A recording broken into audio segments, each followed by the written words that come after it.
Super star Rajinikanth கூலி படத்துடைய வெற்றியை தொடர்ந்து இப்போ ஜெயிலர் 2 படத்தில் பிஸியாக நடிச்சிட்டு இருக்காரு. இந்த ஜெயிலர் 2 படத்தை நெல்சன் எடுக்கிறாரு.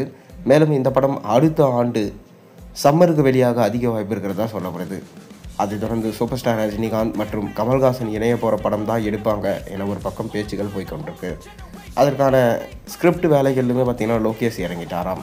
ஆனால் இன்னொரு பக்கம் அந்த படத்துக்கு லோகேஷே இயக்குனர் கிடையாது, அதற்காக புது இயக்குனரை தேடிக்கொண்டு இருக்கோம் என தற்போது தகவல்கள் வெளியாகியிருக்கு. ஆனாலும் லோகேஷ் அவர்கள் தனியாக இப்போ கதை எழுத ஆரம்பிச்சிட்டாரு. அதாவது கமல்ஹாசன் தான் ஒரு இடம் போட்டு கொடுத்து நீங்கள் கதை எழுதுங்க, கண்டிப்பாக பார்த்திங்கன்னா படத்தோட கதை திரைக்கதை பிரமாதமாக இருந்துச்சுன்னா ரஜினிகிட்ட ஓகே வாங்குறது என்னோடய பொறுப்பு அப்படின்னு சொல்லிட்டாராம். இன்னொரு பக்கம் இல்லைப்பா, ரஜினி லோகேஷை வேண்டாம்னு சொல்லிட்டாரு. ஏன்னா கூலி படத்தில் சுத்தமாக லாஜிக்கே இல்லாமல் ஒரு திரைக்கதை எழுதி வச்சுருந்தார். இதனால் மக்களும் சரி ரஜினியும் சரி லோகேஷ் வேண்டவே வேண்டாம் என தொடர்ந்து வலியுறுத்திட்டு வராங்க.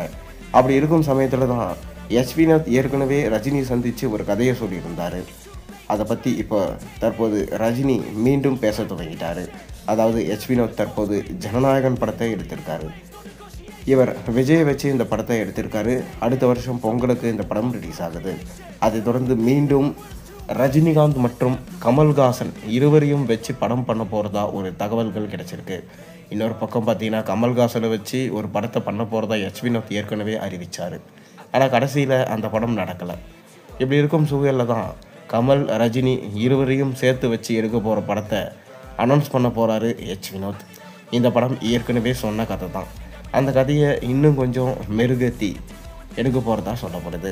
ஆனால் இவ்வளோ பெரிய பட்ஜெட்டையும் இவ்வளோ பெரிய அழுத்தத்தையும் வினோத் தாங்குவாரா? இது வரைக்கும் வினோத் அஜித் குமாரை வச்சு ஒரு 3 படங்களை எடுத்திருக்காரு.